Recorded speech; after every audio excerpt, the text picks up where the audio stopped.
My name is Sarah, and I have the pleasure of meeting you every week to discuss new modalities and new topics that are really making a difference out there. So, buckle up and enjoy the show.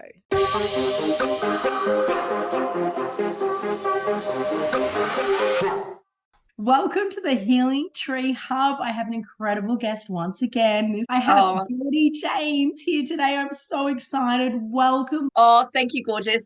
I know we've been itching to get here, but we're finally here. So very excited to be a part of your podcast and get my brain picked at, which is lots of fun because I love talking about what I do. And yeah, it is a passion of mine. And I feel sometimes I get on my soapbox about it, but I love what I do. So I'm very excited to have a chat with you today. And I love what you do too. You are an incredible medium, and I've seen you in action when we worked together at the Bohemian Festival. I remember seeing you going, "You've got to get on this podcast, woman. You are incredible."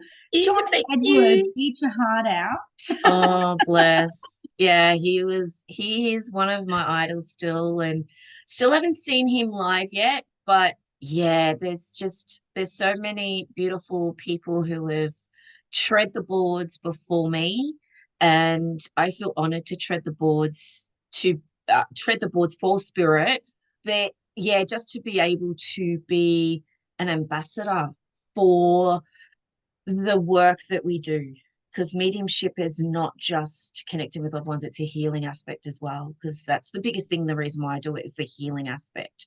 It's got nothing to do with proving stuff, but it is a bit of fun when you get the healthy skeptic and you get information and their mouths are just like to the floor and they go, how did you get that information? It's just there. The mechanics of it, honestly, I feel I won't know until I cross over and be the message.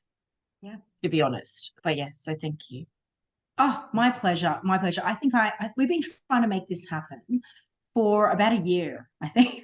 Yeah. You know what? I think we met last year and then we finally met face to face at the Bohemian Summer Festival. Yes. So I would say it's probably about 12 months, to be honest. Yeah. We've been in each other's atmospheres, but we haven't really connected, which is awesome. And mind you live up a road for me somewhere. It's just we're crazy. Close. Yeah. And we've got an incredible little network in our small town. We do. Wallen. The network's insane. Exactly. Trying to get Kilmore on the map at the moment. Yeah. So was Amanda at the Enchanted Crystal Company, and we're trying to really, I think we in the coming years are going to be quite a pinnacle of spirituality. I think that this is something that our town is definitely growing with, because that our clients are coming out of the woodwork like you would not believe, and there is so much of a need for this community, this kind of work. Even my meditation classes are exploding in this town. Yeah. So there is so much opportunity, so many spiritually minded people in this area. It's incredible. Yeah, it is. So watch this space. Yeah, exactly. Watch this space. And it's a really good network too. And being a part of it and and that's the thing too. There is, with the work that we do, yes, there is the shonkies out there and all that sort of stuff. But when you find your soul tribe with the work that we do, honestly, and be very much of that sense of purpose of healing, it really shifts the dynamic of what people see. Okay, the amount of people I've had come through mediumship who really thought this was shonky bullshit have come through and go, fuck, this shit's real. The amount of beautiful loved ones that have a beautiful faith, and this is the thing, I'm not knocking any faith because I was brought up Anglican, I was christened, actually sang in a church choir, but people who have come from a really strong faith background, who have crossed over, become the message, and the message is, this shit's real. Or I get them coming in going, how are you doing this? Like, how are you connecting and communicating with me on this level? Like, some of them, it's their human persona it's there to a point because they've obviously evolved, but it's just really interesting. So when the keyboard warriors come up, I just go, yeah, you know what? There'll be a time and a place. Yeah. And yeah, there is stigma around the work that we do, There is. considering our work is probably one of the oldest to I know what the second one is. yeah, I know. We're two of the oldest workforces in the world. Yeah. Considering if you look at the basis of both of them, Yeah. it's all healing. Yes. Are we talking about the second one being prostitution? Yes. Yeah, okay, cool. We're back. We're both on the same page. Yeah, exactly. But the interesting thing is, going back to what it is, the community that we're building up here and the community overall is Yeah. shifting. It is. It really is. So even the year, like this year is one of the major years for it shifting. I'm a person that loves teaching mediumship because one, everyone can do it. Yeah. Every single person can do it. Yeah. Every single person can be intuitive and psychic. Yeah. It is not a special field. No, nothing is special with this. It is more a case of if it's your journey, your path, then you follow it. It's like a calling. And I do sometimes not like using that word only because people use it to a power advantage, Sure. as you would hear it in politics or you hear it in any other industry. It's like your calling. It technically is a point where the amount of times you can say no to the spirit world, say no to energy, and it comes right smack bang in your face, and you go, okay, okay, I'll be a part of it, okay.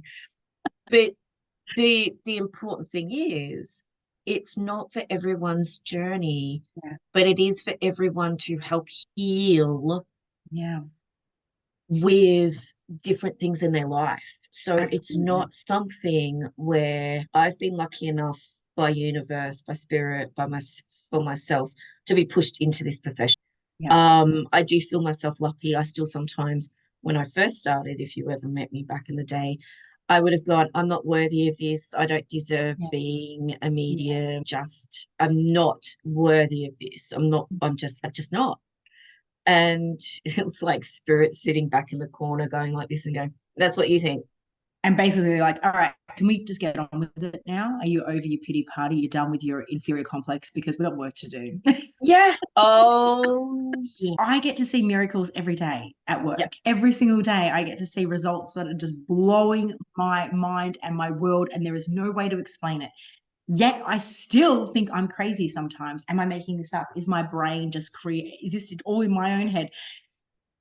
And I think to myself, are you serious, Sarah? You've had so much validation. The day, for me, I always say this, the day that I don't get, how the fuck did I get that? It's the day I give it up. Yes. It's like the day that I don't say, you can't make this shit up, is the day that I give it up. Yeah. Because it's still, it blows me away. Yeah. When stuff comes out of my mouth and I go, how, what, where did that come from? Yeah. I feel sometimes sorry for my clients when they sit in front of me and I go, and it's sometimes one of my beautiful mentors said, that's not really professional. I'm like, but if something blows the client away, it blows me away because there's something there where the connection between their loved one and the client is so palpable.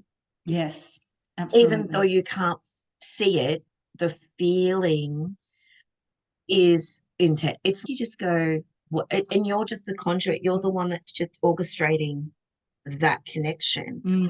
It's not about me, but it's still the fact that I go, how can I be that? How is that conduit working? And that's where my analytical comes in. So then I can teach it. Yes. So then I can go, oh, so that's how it works. I'm learning so much from you. I can't wait to do a course with you because I'm really inspired by you. I watch your work, Oh, and your thanks, mediumship darling. is just beautiful, and it looks flawless from the outside perspective. I've seen spirits since I was a little girl, and one day Yeah. I'm getting on so we can talk about this. And I used to see them like you're standing there. Like I Yeah, literally yeah. saw them somewhere down the track as I became a teenager. They faded to just auras, so I just see the auras of them now, which Mm-hmm. is so much better because it's really intense seeing what looks like a human in front of you that you can't really function very well when that happens. It would be like that ghost whisper kind of Yeah. scenario if Yeah, you, yeah. and it's too much. You can't live a life like that. And so I'm really thankful that they show me in like an auric field. So I've been now doing platform work for 10 years now. Wow. It's crazy. I've Yeah. been with Mind, Body and Spirit Festival in the Psychic Room. This will be my 9th year. If you saw me back then to where I am now, Yeah. it is, especially doing platform mediumship, it was very robotic to a Yeah. point. But that's not a bad thing because that's the foundations of the work. Yeah. So traditionally, we have a system of foundations Mm-hmm. that we have a certain, when we're training, certain criteria. Mm. So we can get the information to the client. So basically, the training in the UK or the United Kingdom, Yeah. spiritualism, and I work as a spiritualism medium. I it is a faith, it is a religion as sorts, but I'm not really restricted in it, if that makes sense. There's certain religions that are restricted, but spiritualism is quite encompassing. It's a beautiful doctrine to a point, but the doctrine had to be there because, to my knowledge and my understanding, was the witches' trials back in the UK. They had to have certain criteria to prove that you're a medium. Right. So this is where the CERT system, what we call the CERT system, which is CERT, Mm-hmm. which is C is for communicator, E is for evidence, R is for reason. That is a basis foundation for mediumship in that traditional sense. So communicator, father, mother, grandfather, cousin, friend, all that sort of thing. Evidence, who are they? How old were they? And it would be very robotic. So how did they pass? What was their, it would be very rigid to a point, a bit Wow. robotic. Then Yes. you would go reason why you're here, what's the message, and then tie up, and then you would tie up whatever other information. So whatever information you got Mm. first, you'd bring it in as the message as well. So there's a bit of a construct to a mediumship connection. So Interesting. That yeah, would have it been is. handy before all of these spirits came and bombarded me. And I'm just like, what is happening? What are you trying to say?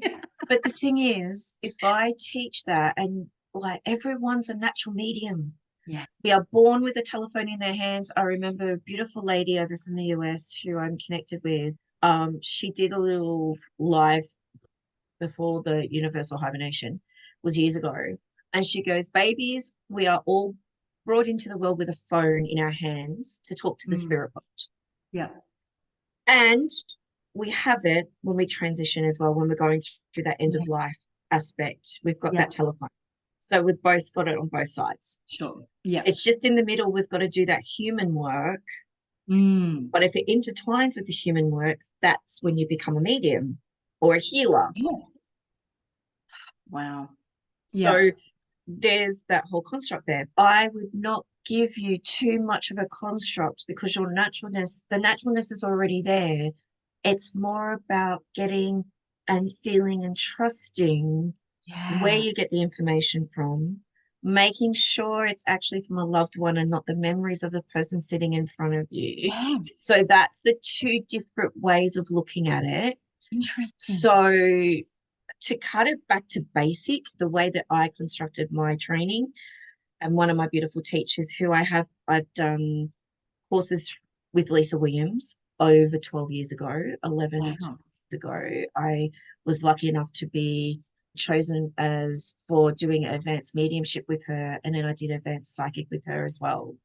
She basically started me all off, and the rest is history. And I've worked some beautiful UK mediums, Tony Stockwell, Lynn Probert, and Chris Drew. I did a Chris Drew workshop last year. That was phenomenal. Love him. And I've also worked with Di Thomas and things like that as well. But going back to that, the one thing that I got out of that was, okay, if you're with the loved one, close your eyes and go, okay, show me a memory that the person would recognize. Now, think of it this way. If you're reading for a daughter and the father comes through, and there's a memory of, and I use this analogy because it's just so much easier, running down the beach. Now, if it's the father who's transitioned, it would be him looking at his daughter running in front of him. Yes. But if it's the daughter's memory who's sitting in front of you and she's turning around to look at him running after her, then psychically you're connecting with the memory. Wow. I wonder how many times I've done that, thinking that I'm connecting with the auric spirit that I'm seeing there. But yeah. But it's not to say that you're not connecting with the spirit world. It just means that the memory is there. So you might be interacting with that memory from the loved one, but that doesn't mean, or from the person sitting in front of you, the client, doesn't mean that the loved one's not there, because they would have triggered that memory anyway. So then what you do is you change your focus and change your awareness to go, okay, show me it in a different way. Show me through your eyes. Show me through. So the spirit person comes in, you put their eyes on, and you're looking at the memories through their eyes. That's when you know you're working mediumistically. Yeah, that's cool. Because it will be their memories and their personality. Can I tell you a funny story, Jordie? Yes. Feel free to laugh. It's okay. I won't laugh unless you make me laugh. Wobbly. And all those listening, I'm hoping you're finding this conversation fascinating, the ins and outs of mediumship, how we actually do it. So I had this beautiful client. She comes and sees me every 3 months, and there was something different about her. And I'll keep names out of it because it's confidential. Yeah. And I was thinking, oh, something's different about her energy. I just couldn't get it. I knew that there was a lot of energy pulling in the center of her body. I was like, what's happening here? She looks well. I'm not detecting any illnesses at all, but something's different, and the energy is drawn to the center. I still didn't get it. And she's looking at me like, when is this chick going to get this? So this grandma comes in, and she's the sweetest thing, and she's knitting. And I'm like, oh, isn't that lovely? Your grandma's here, and she's showing me that she's knitting. Isn't that lovely? And then the spirit keeps flashing at me, because that's what happens when I'm missing something. I was just too caught up with working on a meridian and doing whatever I was doing. Sure enough, got to the end of the session, looked and realized, oh my God, the energy, you've got a baby inside. And then the grandma's lifted up a little baby outfit. She was showing me this baby outfit that she was knitting, and she was like, really? It's so funny, because grandmothers come through for me, and if they are knitting booties and I see booties, I'll go, yeah, there's a baby coming. That used to be one of my signs. The other one is when a grandmother is holding a baby, and what they do is I can literally see them in my third eye handing me the baby to give. So I know there's a baby coming. It is. The other one is if they've got them and they're holding them, I know a baby's passed. Yeah. Yeah. So this is the vocabulary that we work with, and mediumship can be symbolic to a point, but it's also very objective. And objective means it is what it is.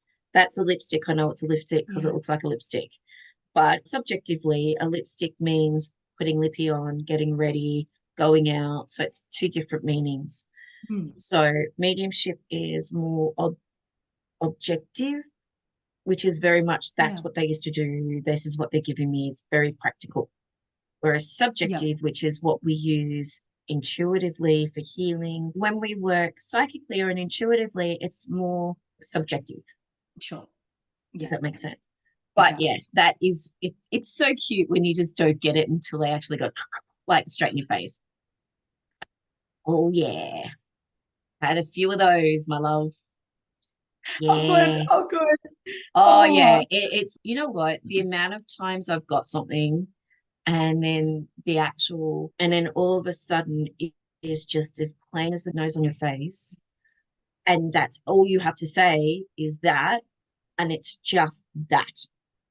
It's nothing else. You don't even have to feel into it to it's the make one it word a I've. story, Mhm. or a sentence, or an action, or Yeah. something that is just very much there.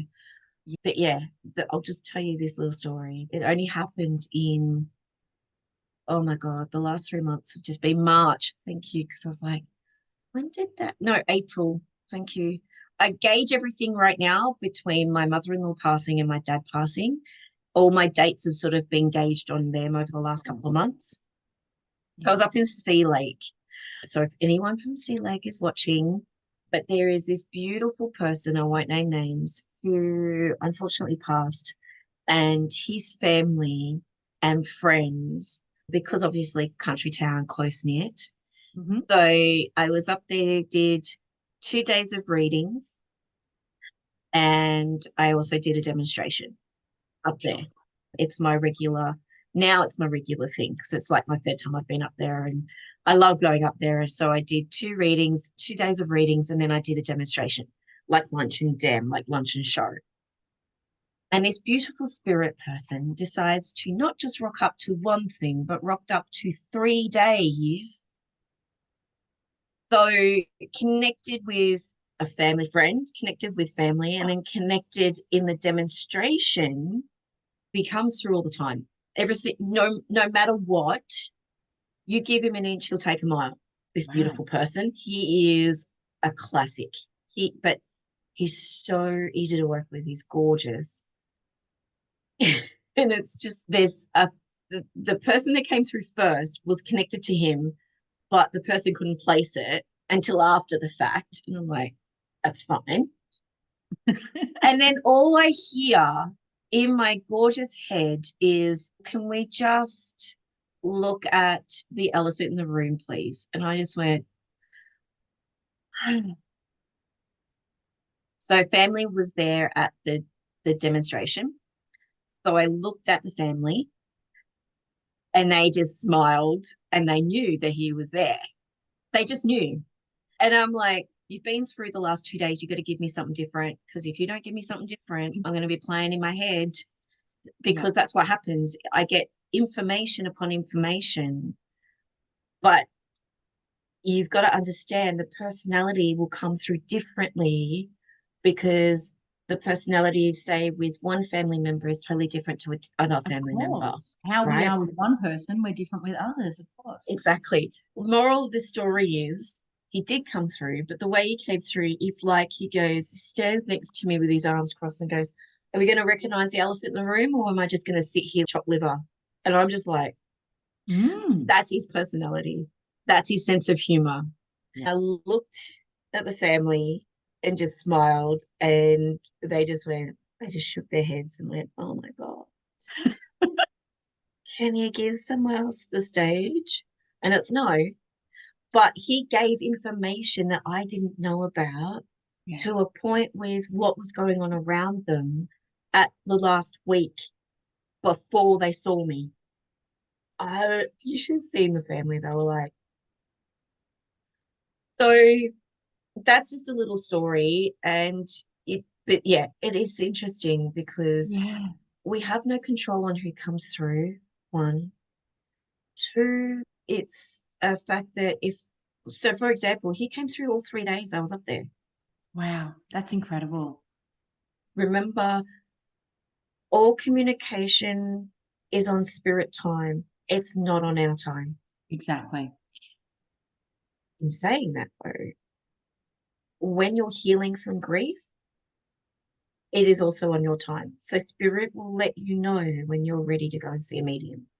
Can I ask a question about that? I recently had a widow. I felt like there was no amount of information that was ever going to be enough.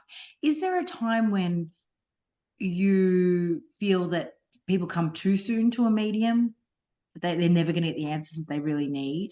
Or What's your opinion on loss? With that last question, if it's Mm. too soon, it will be more of a case of the story in their head, because I just had one recently, and Mm. I do feel for that person. I want to reach out again because the amount of pain that this beautiful person was going through, I could have told her the sky was blue, but she swore it will be black, only because Sure. of the amount of grief and the amount of healing that she still has to do.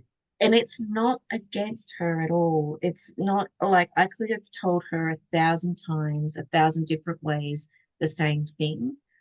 But it's the grief and hopefully some healing came out of it in that Yeah. process.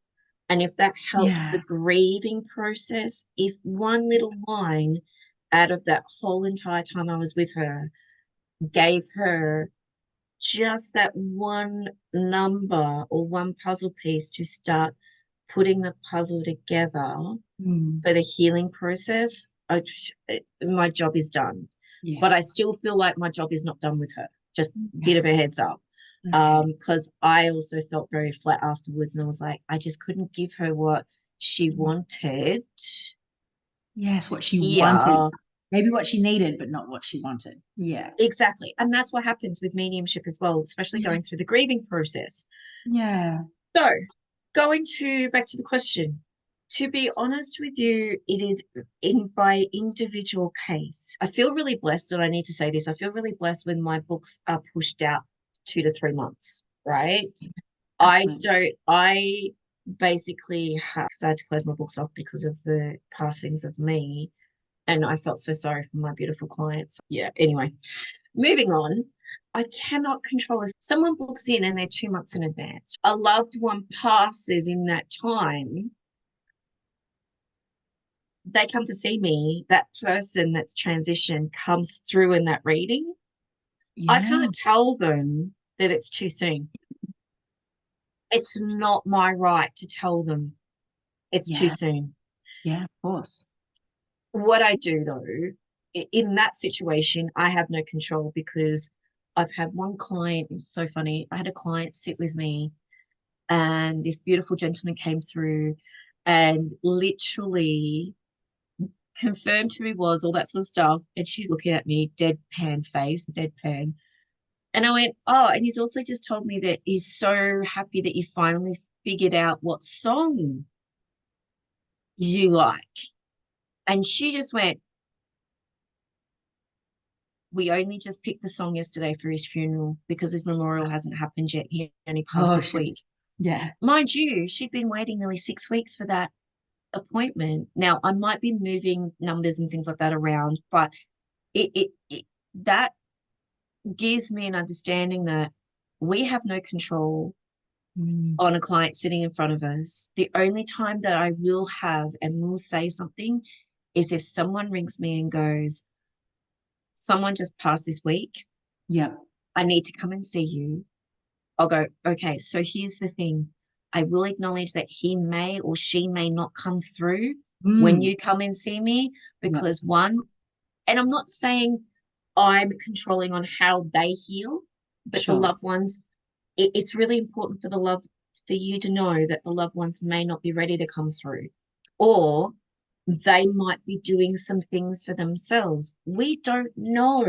This is my next question, and it leads beautifully onto it, actually. Is, in your opinion and your experience, have you found that I understand it's different for every single spirit and their journey, but do you feel that they go through some sort of cleansing experience once they pass over where they need to go through and explore? I know there's no time and space on the other side, but is there a bit of a delay from when they pass to when they're really able to come through in mediumship, in your opinion or in your experience? So, in my experience, there is no time and space, as you said. So, realistically, I want to say certain personalities, certain souls go through different experiences when they transition. To my knowledge and my understanding, to be perfectly honest, if a loved one passes and you wake up at 2 o'clock in the morning and they pass at 2 o'clock at that exact time, they've actually come to visit you to say that I'm on my way, right? Yeah, beautiful. So what, to my knowledge and my understanding, the first 24, 48 hours, they'll probably go and visit everyone. Oh, yeah. Right? Just to let people know that they're okay, or give them little signs or little awarenesses that they're around, possibly. And then they'll go and do their own thing. Now, there's a lot of different literature, there's a lot of different studies, what the soul does after it transitions. But to be honest with you, it's always good to get it from the horse's mouth. And Absolutely. realistically, when I sit with my guides and sit with the loved ones, there is no time and space. It's important for you to know that if someone goes, oh, they're not ready, it's not a cop out in any way, shape, or form. But I would go, maybe I'm not the right medium for them. Interesting. Maybe they are also doing a bit of work on the other side. You may not be ready for them either. So it's actually, it's like it's a three-way conversation or three-way street. So the client may not be ready for them to come through. They may not be ready. The spirit may not be ready. I might not be the personality for them. Because our souls have to blend. So my spirit, my energy has to blend with the personality, the soul, and the energy of the loved one. Sure. Yeah. As humanly, there are some people that grind us up the wrong way, like nails down a chalkboard. So if they don't blend with me, it's A, they may not be ready. B, I might not be the person for them. And I'll totally say that. I'll connect with every other person in the family except one, because that one may not want to come through or may not have a message. And that's the key. It's a frequency thing too. If we're not the right frequency for these spirits, they don't seem to come through. Yeah. And it's a good thing most of the time. Yeah. But it's not the fact of the frequency. It's more, the other thing is there's a couple of different factors that they may not come through. One, there may not be a message. Yep. Two, I may not be the right personality for that personality, that soul. That's totally fine. Yeah. And then three, it may be the fact that the beautiful loved one sitting in front of me may not be ready for it. Yeah. So there's a lot of scenarios and it's all based on the individual. That's really interesting. Here's another question that we get all the time. And it's really a weird one. I'm starting to understand, but I would love to ask your opinion as well. Yeah. And I know the audience is probably wondering this too. With mediums, even the best of the best out there can't always get names and dates and specifics. Here's the funny thing. The 3 times a name's come through for me has been the 3 times that I've said, I don't get names. And then they say the name. Boom. And I'm like, actually, I got a name, which is just spirit trying to help me with my confidence, I'm assuming that, or helping them get that validation. But it's not easy to get the names because for me, my answer would be that half the time I'm playing charades. Half the time it's not clear audience coming through. It's feelings, it's emotions, it's pictures. And I think it's more my skill sometimes, but I'm not sure to perceive that. Now, why is it we can get names sometimes and why is it we can't other times? Okay, so there's a couple of good factors with that. One, how good are you with names in the living world, in the human world? Right. Absolutely terrible. And so a good medium, and I want to say all mediums are good. They sometimes have good days. They sometimes have off days. The day that you saw, did you see me at the Bohemian Summer Festival? Yes. That day I was pinging with names. Don't ask me why, but I am not a person that always gets names, right? That day was pinging like I was on point. That was literally like the day that I was there. I was like, what the, like I was even blowing myself away, right? I love those days. So it's just, and then there's days where on Sunday I was probably the back to old Jordie work where I was floundering like a bloody fish out of water. It felt really bad. So I need to let you all know that if you meet someone and you're itching to get to know them a bit more, would you remember their personality and how they interacted with you, or would you remember their name more? Yeah, their personality and how they made me feel. The name comes last, right? And it's important to know that getting that it's the humanness in us want names, addresses, phone numbers, what's my rego number, all that sort of thing. Yeah. That is validation. That is the hardcore healthy to non-healthy skeptic that wants all those pieces of information, because it's like pulling a rabbit out of a hat where the hat's not even there. Yeah. So having a sense of, if you need a name, the spirit will give you a name, because you wouldn't tell me as a client, but spirit will know, oh, they'll need my name, or they'll need a nickname. Like, some people sit in front of me and go, I can give them 15 minutes of quality validation and evidence. And they go, but you haven't told me my nickname. But in saying that, if they prep themselves enough before they come to see a medium and say, okay, beautiful loved one, can you give me this, or can you give me that? So I know it's actually you. Like, to be honest, it's not, you're not testing the medium, you're testing the spirit world to a point. Yes. So as much as people go, oh, I'm going to test the medium because I'm going to ask, oh, do I have a red door or a black door at my front door? Yeah. Unless it's important for the spirit world to get that across, it's more of a case of our awareness of humans want that validation. Because if that was really important to you, that nickname, then the spirit world will bring it through. Yeah. Right? If it's really important to have those physical pieces of evidence, like a name or a street or my favorite color, all that sort of thing, spirit in one way, shape, or form will give it to you in a way that it is charades, mind you, beautiful people out there.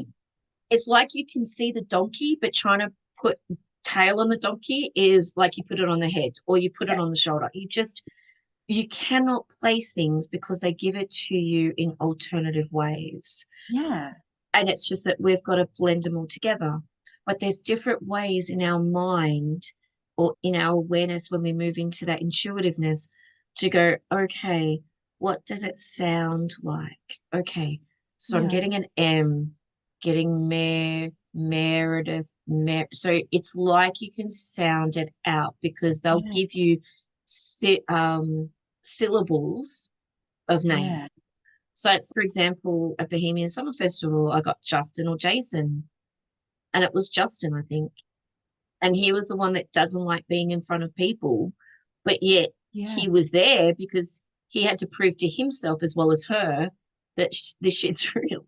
It's so gorgeous. So I read for this beautiful father and daughter, and first time I read for the father, and unfortunately he passed. So she came to see me. Yeah. And it's so interesting because he was so excited to see me from the other side. Oh, that just gave me shivers, Jordie. He was so excited. He's like, oh my God, looking and watching you from this side. And he was literally having a conversation as much as I was having a conversation. And I was relaying what he was saying to me, to her. So she knew. So what was really interesting is the way that he was describing things when he'd over there. I was just like, because it wasn't the fact that when I first read for him, he'd never had a reading before. So I gave him a lot of information around himself, but I didn't see him being sick, or because I obviously that was 4 or 5 years down the track.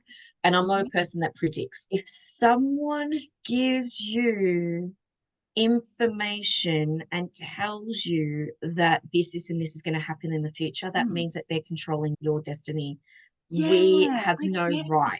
Paths are changing so quickly that I am very cautious about. Sometimes spirit will give me a little push to explain something that could happen on a highest timeline, but Yeah. they never say this is going to happen. Yeah. You know. Oh yeah, it's exactly right. The healthy skeptics, not in your room or not in your beautiful viewers or anything, but but why didn't you see it? I'm not supposed to. Yeah. Because they had to go through their own journey and their own way of looking at Yeah. things. So he came through, and so to have someone reading in the physical world to someone I'm reading in the spirit world, that, and I know that's going to be becoming more and more prevalent for me, because as I work throughout the years, it will happen. It will happen. So anyway, this beautiful gentleman, he literally gave me information about what he was experiencing on the other side.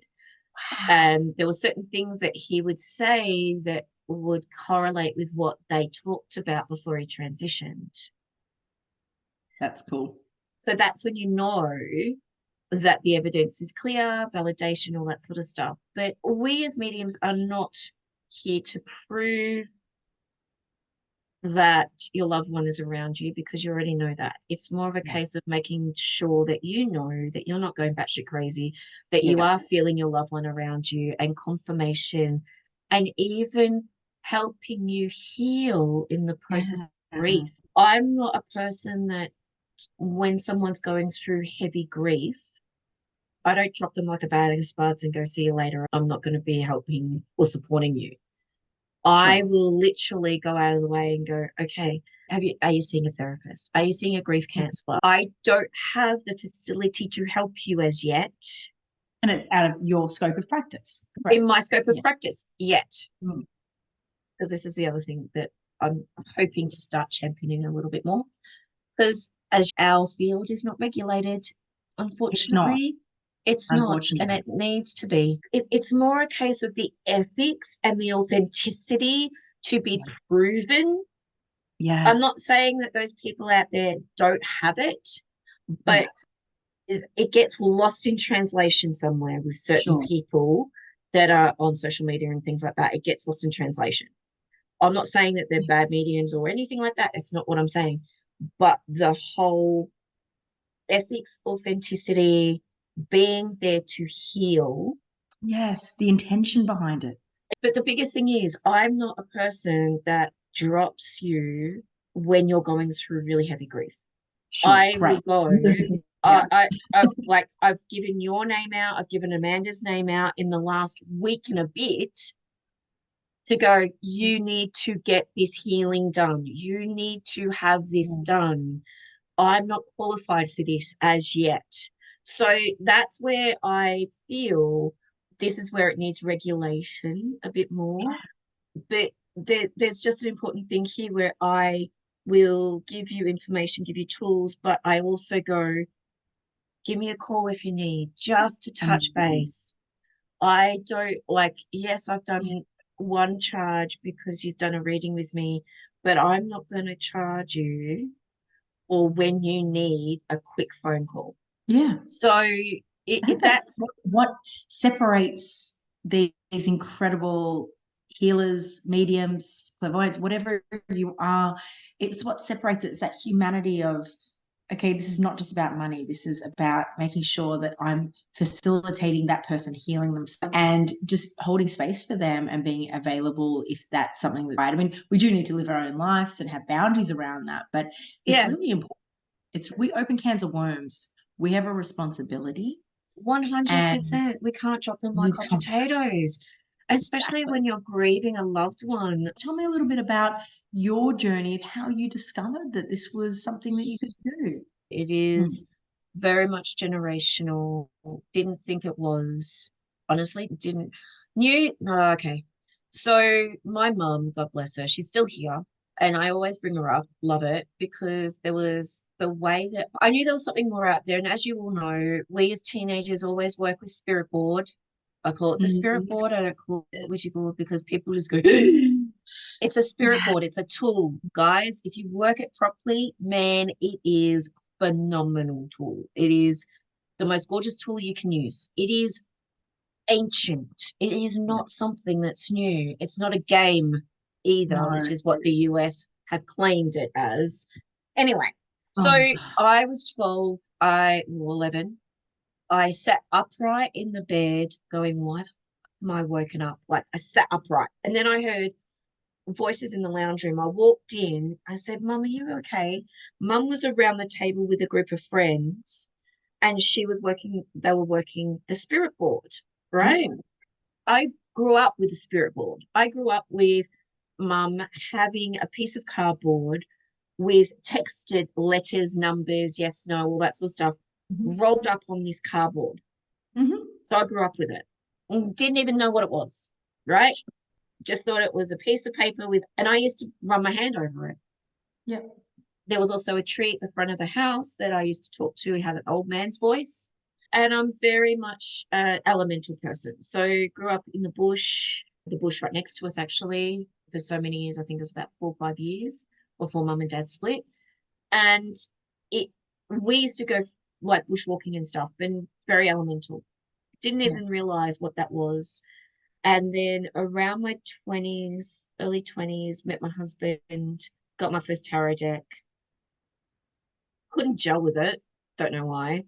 I can't gel with tarot either. Don't worry. I now know why. Oh, do you? Yes, I can't gel with the Rider-Waite, but any other tarot decks, but even though it's like the actual Rider-Waite, the ones that are very plain, the yellow, red ones, I can't gel with them. I can't gel with those. But you give me a tarot deck that is based on that still, but in a different form, I can play with till the towers come home. That's where I started going into witchcraft, paganism in my 20s. And then, what was it, about 12, 13 years ago? Mum and I went to see Lisa Williams. It wasn't long after Black Saturday bushfires. And the only reason why I know that is because someone in front of me, I picked up that their loved one had passed in the fires. Okay, wow. Because I was very untrained. Now looking back, now I know why. And then there was a flyer to say that there was an intimate weekend up at the Gold Coast with Lisa. And I said to Mum, we should go to this. So we went, but it wasn't intimate. There was 1,000 people. And it was done by Hay House. Yeah. And it was the most gorgeous weekend. I've still got long life friends from that we connected with. And basically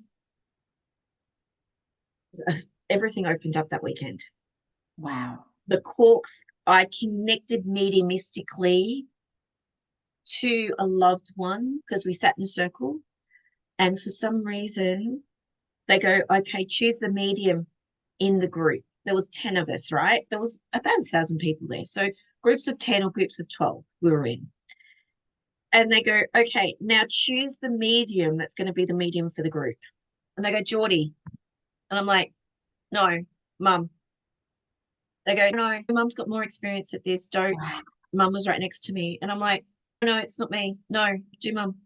And they go, no, Jordie, it's you. Wow. Like they literally pushed me to do it. And I went, okay, let's do it. So I took a deep breath and I went, I'm seeing a young girl and I'm seeing this and her flowers are this and all that sort of stuff. Yeah. And literally the little girl went from our group and the group next to us saw her as well and then came back. And it was a daughter of a husband and wife that was sitting in the circle. One of the other girls took on, so she was an empathic, she took on the car accident that this young daughter was in. She took it on. So Lisa came over and said, are you okay? She goes, oh, I just feel like stomach. And she goes, okay, go out and ground and come back. Mm-hmm. She went out ground. She sat there for about 2 minutes and then she took it on again. She went back out and did it again. And I was like, I'm bawling my eyes out, right? Bawling my eyes out. This is my first mediumship connection ever. Anyway, she showed me the whole scenario of how she transitioned. She had a car accident, she hit a tree, but it wasn't just that. She just ran off the road. Ooh. So I described the car, described everything, and because I emailed them back in the day because we didn't have Zoom. We had MSN Messenger back in the day, right? Zoom's not that old. And I emailed them and I gave them all this information. They emailed back and said, thank you. That's what we thought. We just but it was 10 years before that connection between me and them.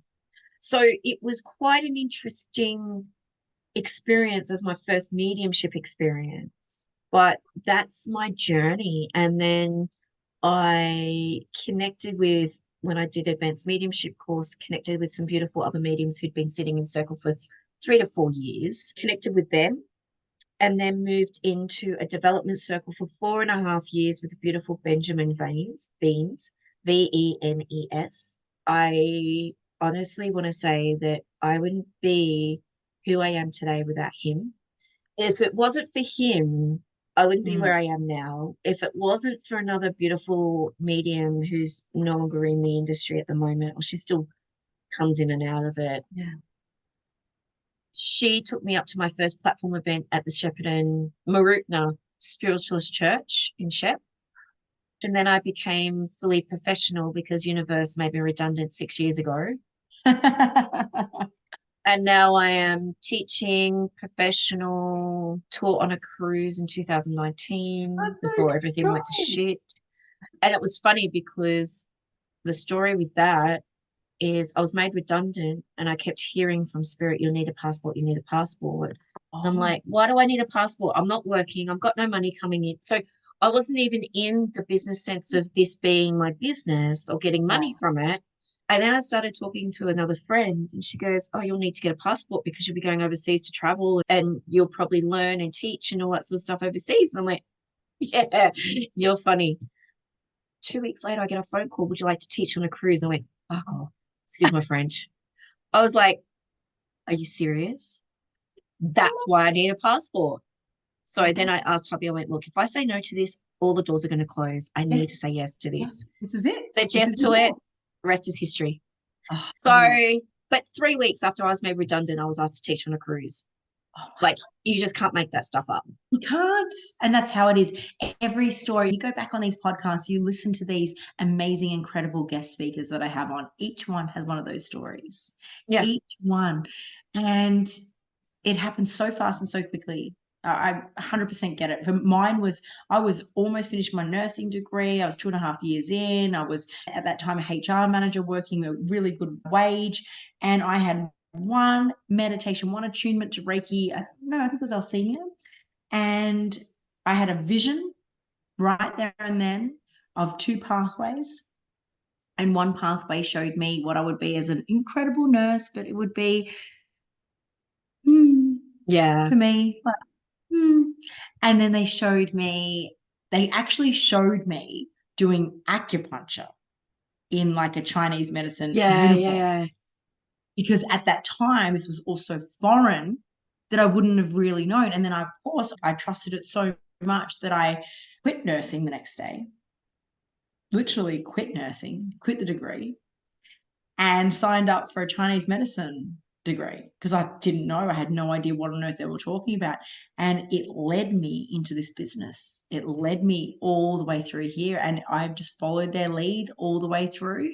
And it just keeps getting better and better. Yeah.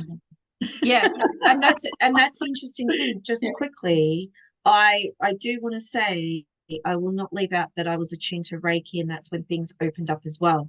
So you'll hear a lot of us that do this professionally, that one shape or form, either Reiki has been attuned to us because we've unlocked all the programming that we've had throughout the years. People don't realize I'm teaching Reiki now, and I teach intuitive Reiki. I don't do traditional Reiki. And intuitive Reiki is very interesting. And it's not for everyone. Some people would like the traditional. But some people love this because they get to unlock abilities within themselves that is by far further than energy healing. It's also, here's that word again, psychic ability and clairvoyance and mediumship. It opens up so much. It's almost like a foundation. And that's how I teach. It's like, here's your foundation. Let's start here. Off we go. So I just wanted to take this opportunity to say thank you so much. Just like all the other amazing guests, I'm so honored to have you on here on my little podcast. I'm honored to actually be on here, and I'm honored to be a ambassador for what we do, because if it, like, if we can help and heal just one person at a time, and Yeah. as it is sounds like a broken record, but things would be so different. But we've also got to remember we've got to go through the human lessons as well. We can't not Yeah. just be all spirit and all universal and all Yeah. love and light. We've got to do the dark grounding work as much as there's light and shadow. We can't just all be love and light, because shadow is the work that we've also got to do. But yeah, it's duality. It is Yeah. so important. We can't possibly help anyone if we haven't been in the trenches ourselves at some point. We can't identify and get it. So Yeah. how could we possibly really be able to be on that frequency to understand if we hadn't experienced some of the stuff? Every single healer, clairvoyant, psychic, medium, you name it, they have been in the trenches in some way or another. They have really challenging start, and it's for good reason. Oh, yeah. Oh, there's certain things in my background that I don't really say publicly, but yeah, it's a thread. It's a similarity that all healers have some sort of trauma in their life. It's not a case of technically we do sign up to it. So yeah, like, we do. my favorite saying at the moment, my mum hates me saying it, but I'm like, which fucking contract did I sign for this shit? Seriously, like, which one? Can I just go back and unwrite what I've signed? Because no, just enough already. Yeah. But I do that in a way that lightens it, but acknowledges it, and know that it's not going to overpower me. Absolutely. There's nothing that you can't deal with that you're going to get thrown at. Death is difficult, though. You have had a lot of death in your life at the moment. So I really give you condolences. And there's no words that would ever soothe that. I understand. It's funny. It's not about the words. And it's a whole nother podcast, because we could talk to hours about it. But it's important to just go, I'm just going to hold space for you.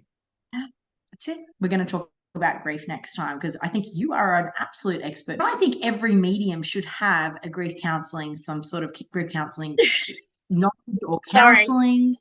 That's what I was about to say before. Exactly, because it's like the last bit was, we as mediums should at least have grief counseling behind us. Absolutely. And I will be doing mine, and I'm going to do what I preach. It's more of a case of, we need to understand the process of grief. Yeah. And mind you, I was trained in the basics of it when I went through mediumship at the very beginning. But I really want to have that certificate, unfortunately, because humans, we do like certificates to prove the fact that we can do shit, because that's a humanness in us. I would like to have that behind me so I can go, okay, let's schedule an appointment as a basis to start the ball rolling with grief, because we deal with it every single time I work. And it's not even mediumship, it's also intuitive counseling. I just had a reading a couple of weeks ago where there's grief from a loss of a relationship, or loss from grief does not just mean someone passing. It might be grief of a medical condition that they no longer have, and they don't know who they are anymore. I see that all the time. Yeah, it's a whole shit. Without this cancer, or who am I without these migraines that I've just cleared? I don't know who I am anymore. That sounds a little bit saddest, I understand, but sometimes the condition that we have becomes our identity, or the person in our life, or the toxic situation is our identity. Oh, 100%. And that's where I have beautiful healers like yourself and Amanda and other people that I have connected to me, that I'll go, you need to go and get a healing to start this process of unraveling and tethering from the energy of that situation.